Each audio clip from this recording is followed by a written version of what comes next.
Welcome back to another episode of the Listen Man Show. Listen, man, we got a good one today. The race for the crown. Are you guys excited? I know I am. This time of the year is one of my favorite. When we start getting into September, the weather starts cooling down. It's not as hot. I know where I'm at on the coast. Man, it's like 111 degrees today, man. So I'm looking forward to the cooler weather. That also means football. Sundays are nice. But also in October, my favorite sport, basketball returns. So we have the NBA season that we'll talk about today, the race for the crown. This season is so intriguing, and I'm sure it is to you guys too. I'm sure just like me, you probably pulled up the schedule. You were looking at certain games, trying to see where you were going to be. Maybe you're even planning a trip to maybe catch one of the games. There's been a lot of movement in the league. There's still some things that we're waiting to see what happens, of course, with like Kawhi. Is he going back to Toronto? Is he not going back to Toronto? We'll find all of these things out soon. But there's been a number of trades. We'll kind of touch on that on a live one day soon.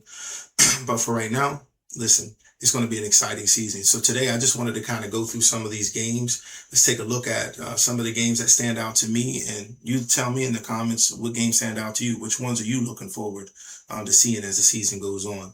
Remember, if you watch the show, if you've been supporting, great. I appreciate it, man. Appreciate the love. Keep supporting. Share. If you're new, welcome. Welcome to the Listen Man family. Make sure that you subscribe. Make sure you hit the notification. That way you know when these episodes drop. Also, when we'll be going live. So every Wednesday, 9 p.m., we'll be going live. So make sure that you tap in and support.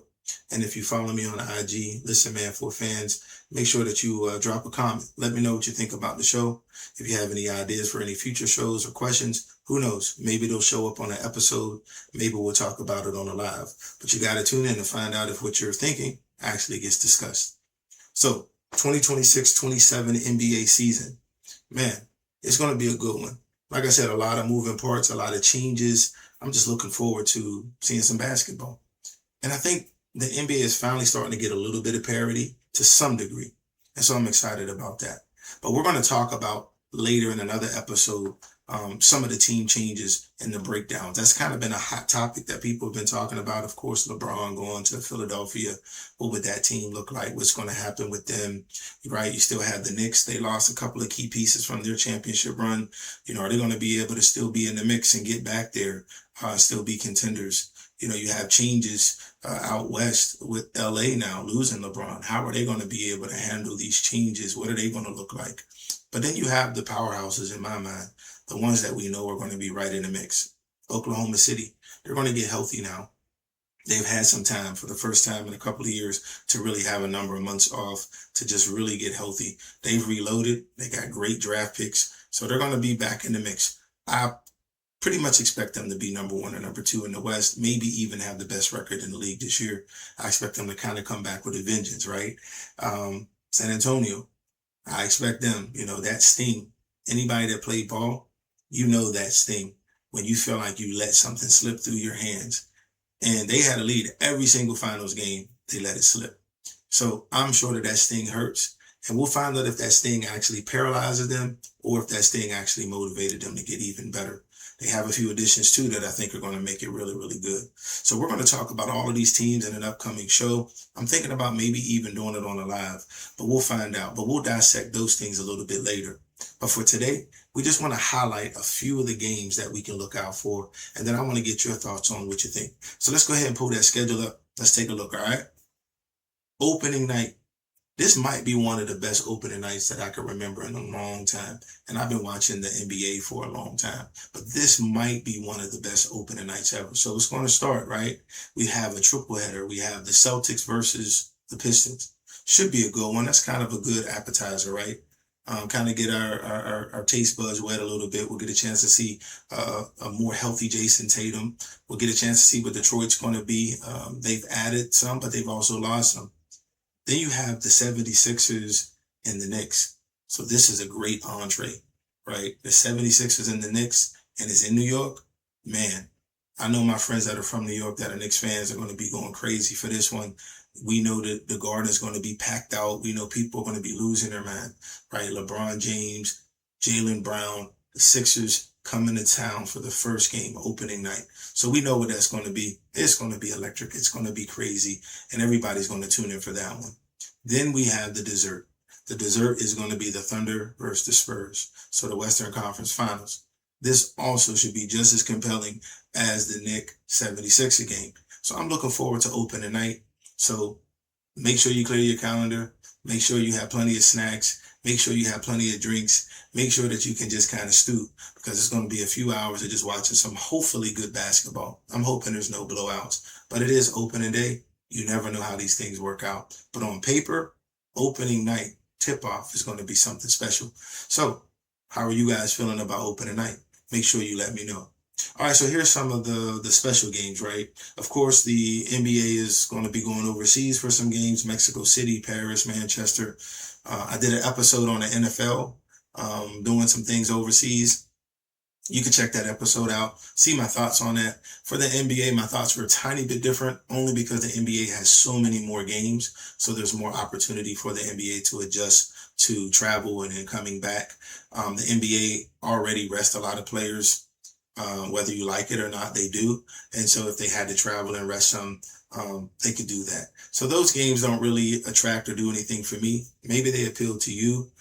It's not like the NFL, to where arenas, it's a little bit different. It's a basketball court. It doesn't really move the needle for me. That's just the honest truth. So yeah, they could play overseas. Doesn't bother me as much in the NBA as it does in the NFL. Then we also have the All-Star Weekend, right? February 19th through the 21st. I did a couple years ago a show on the All-Star Weekend. I'm not really a fan. I'm not going to lie to you. I'm hoping, to be honest with you, that this year is a little better. Hopefully they revamp something. If anybody watched the Dunk Man with Shaq, hopefully that gives us a little bit, like maybe a glimmer, a little sliver of excitement for the dunk contest. I think we've seen and heard some ideas of how to maybe resurrect that. And hopefully we can get some of these guys to play a little harder in the All-Star game. This year, All-Star game should be a lot younger than what it's been in the past. So maybe some of the young guys will follow Wemby, who challenged everybody last year, and they tried to step it up a little bit in the fourth quarter. But hey, we could wish for $1 million. Doesn't mean it's going to happen. So I can wish for a great All-Star weekend. We'll see if it happens or not, right? But it's on the schedule as well. But here are some of the key games as well. Christmas Day, a day that everybody likes to just kind of relax, stew, and veg out, right? And this is one of the few times that I feel like the NBA has gotten it right. Maybe they got it right because there's so many good teams this year, and so there really aren't any throwaway games. You know what I'm talking about, the throwaway games where you just get up, you go outside, and you go run to the store or do something because you're not really concerned about the game. You're worried about the game after that game. We all know those games. But this year, it doesn't really seem like there's any games like that, right? So it starts 12 p.m. Eastern time anyways. San Antonio Spurs at New York Knicks, a finals rematch. Man, that's going to be must-see TV. And I love the fact that the NBA did this in the middle of the season. Why? Because we'll get a chance to see where each team is at. Imagine if the Knicks are number one in the East, San Antonio's number one in the West. Imagine how that creates the drama and the storyline for this game, Christmas Day. But then again, what if both are struggling? This also could be a launching pad because both of them, we saw the way that they played in the finals. A little bit of bad blood, which is always great. So who knows? This game is very intriguing to me, but I'm excited to see the growth of both teams. Then 2:30, Miami Heat and Boston Celtics. An old rivalry renewed, maybe. You got Giannis down in Miami. Again, by then, they've had some months to kind of gel, figure out who their point guard is going to be, figure out what the team is going to look like, how it's going to play. And by then, the Celtics all should be fully reloaded. We'll see what they look like as well. Losing Jaylen Brown's a huge, huge deal. I think it's bigger than what most people think. But we'll find out. But that should be a good game. Not really a throwaway game, but maybe that is a game that you get up and, maybe make you a little bit of food until the second half. Not sure. We'll see how they look. But still, on paper, a really good game to watch. Then 5 p.m. Eastern time. Listen, I'm not a huge drama king or anything like that, but who doesn't like a little bit of drama, at least in the beginning? Most of the time, it never pans out. The hype always falters some kind of way. But 5 p.m. Eastern time, we've got the 76ers at LA. So LeBron going back to LA after, well, that'll be a whole nother show talking about that. And I think so many people have talked that into the ground. I may not ever do a show about it at this point. He's a Sixer, so all the rest of it doesn't really matter in my mind. But man, what a great game. Will LeBron have something to prove? If he does, will that hurt the 76ers with him trying to do too much to prove that the Lakers should have never let him go? What will the Lakers look like? Will they try to do too much to prove that they were right to let him go? A lot of interesting storylines. That game is going to be phenomenal. I'm pretty sure it's going to be tough. We'll see exactly where everything falls on that day. About the halfway point, then it's going to be phenomenal.